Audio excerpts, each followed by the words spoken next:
This is lesson number 7 in the beginner series. How you doing?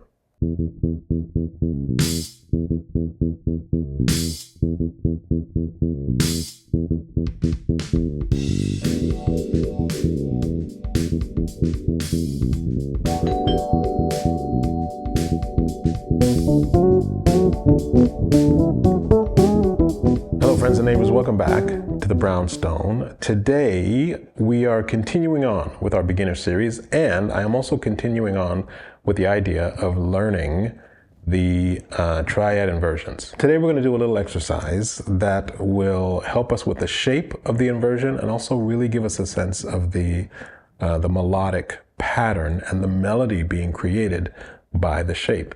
This is very important. Anytime you're doing any kind of exercise at all, really listen to the exercise and memorize the melody that is being created by the exercise. That way you don't have to think so much about the notes. You hear them before you play them, and then you play what you hear. So today we're going to be focusing on 2 chords. I'm going to be going back and forth between G major 7 and C major 7. Beautiful sound. Yes? Yes. Now, if you're not familiar with the shapes of the major and minor inversions, we're only dealing with the first inversion today. But if you're not familiar with those shapes, lesson number 6 has you covered. Go back, check out that video, and then come back here and we will continue with the lesson. You're going to dig it. So here's what's happening. I'm going to take the first inversion of each of those triads and just play through them in a way that connects these 2 chords. Now, what I'm going to do is I'm going to start from the top note. If we remember the 3 notes of our triad, I'm going back and forth between G major and C major. So our triads are going to be G to the B to the D. That's G major. For C major, our 3 notes of our triad are C, E, and G. So that means the first inversion is going to start from the middle note of our root position. That means we've got B up to D up to G for G major. And then for C major, E up to G up to C. Make sense? I hope so. So here's our pattern. What I'm going to do is I'm going to start from the top note of each of these first inversions. And then just play them descending and then back up ascending till we get to the top note again. So just to review, in the case of G major, we've got B to D to G. And then I've got a B up here, the octave of the note that we started on. So we're going B to B, right?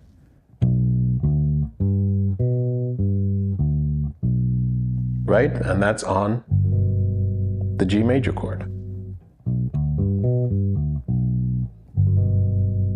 Now here's the thing. I'm playing B at the 2nd fret of the A, and then D and G at the 5th fret of the A and D strings, and then going up to the 4th fret of the G to play the octave of the B, the higher B. If that's too much for you, then you can play the open strings, because we've got the B, and then D, which can be played open, and then G, which can be played open. And then you go to the 4th fret of G, the G string, to play that B. So B, D, G, B. Or, if you're a little more adventurous, B, 5th fret of the A for D, 5th fret of the D for G, and then 4th fret of the G for B. So those are the notes that we are going to be playing on the G major 7 chord, right? But we're going to go from the top note down. So we're going B backwards to G to D to the low B. And then our full pattern will be that, going down to the B at the 2nd fret of the A string, and then going back up to where we started. Now, If I want to play this in time, I'm going to do this very slowly. In fact, it's going to be like this tempo. 2, 3, 4. 1, 2, 3. And now here's our pattern. We have B, G, D, B. And then back up. D, G, B. Let's do it again. B, G, D, B, D, G, B. Now, I don't know if you can see that, but there is a physical pattern being created on the fingerboard, on the fretboard, when we play those 4 notes. So we're starting from the top note, going down to the B at the 2nd fret of the A string, and then going back up to that top note at the 4th fret of the G string. I'll play it again.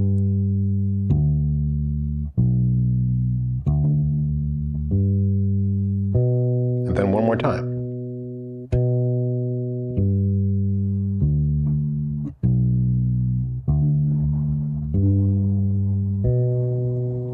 Now for our C major 7 chord, very nice chord.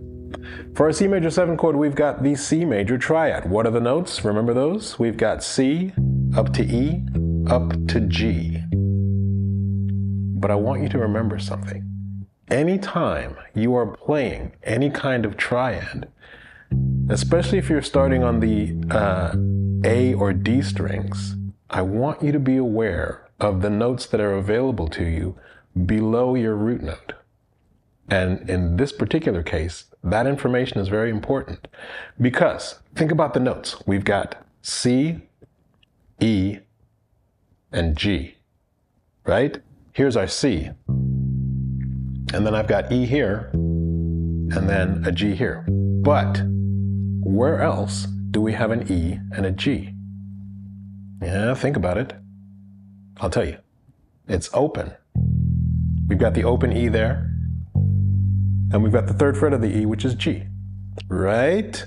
So we can also be aware of the options that are available to us whenever we play a triad or its inversion. So if I do that, if I make myself aware of the options, then I can come up with a different pattern that involves those lower strings, the E string and the A string. So here I can play E, there's the C, down to G, down to the open A. So what did I play there? I played the 2nd fret of the D string. That's E. 3rd fret of the A string. That's C, the root note. 3rd fret of the E string. That's the G. And then the open E. And then I'll go back up those same notes. G, C, E. Those are our 2 patterns. We're just going to go back and forth between those 2 chords. I'll start with our first pattern on the G major 7 chord, and then immediately I'll switch to the 2nd pattern that we went through on the C major 7 chord. I will go very slowly so that you may play along, right? Here we go. Nice slow tempo. Even slower. Here we go. From that B at the 4th fret of the G string. Here we go. 1, 2, 3, 4. B, G, D, B, and back up. D, G, B. Now to the E. E, C, G, open E, G, C, E. And then again.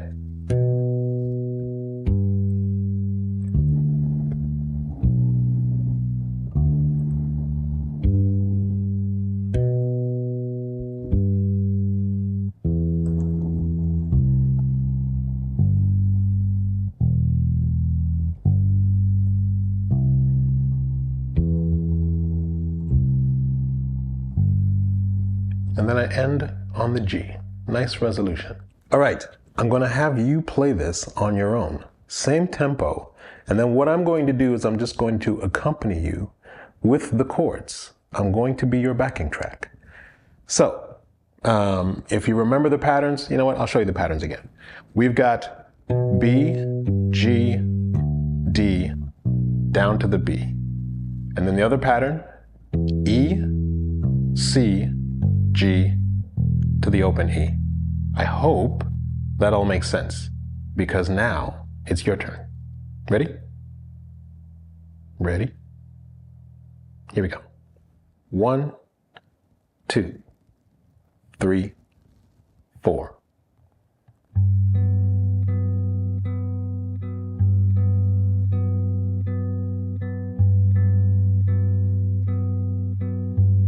Say that again.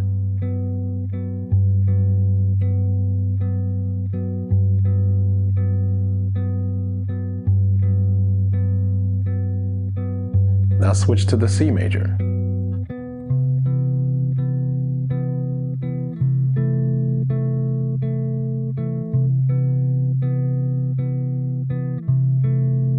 Again.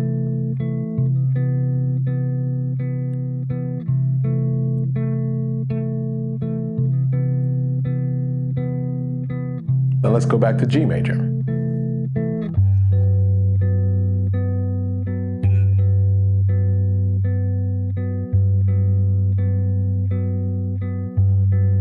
Again.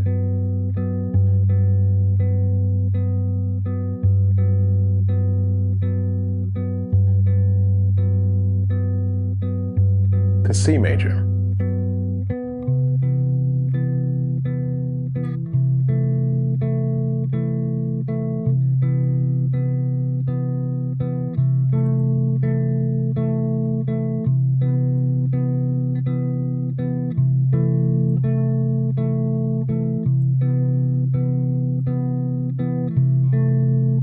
Back to G major, and we'll end there. Beautiful, well done. And that's the lesson. And that is all, my friends and neighbors. Listen, this is lesson number 7 in the beginner series. And in the intro of this lesson, I asked how you were doing. That's a sincere question. I want to know how it's going for you. If you are a beginner and you're going through this series, are you understanding the information? Am I going too fast?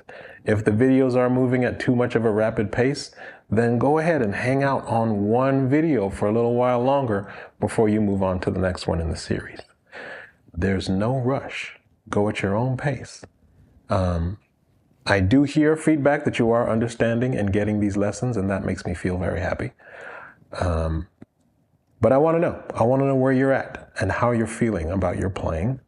And if these lessons are making sense for you. And I'm going to leave it at that. Friends and neighbors, you know the deal. Like, subscribe, donate, join the channel, super thanks, all that business. All of the above is greatly appreciated, and it helps to push these videos out to a wider audience of bass players who need to hear this information. So I am very grateful to all of you. And there'll be a link in the description box below if you feel like you want to donate to the channel. And that is all. I thank you, as always, for joining me here in the brownstone, and I'll see you in the next video.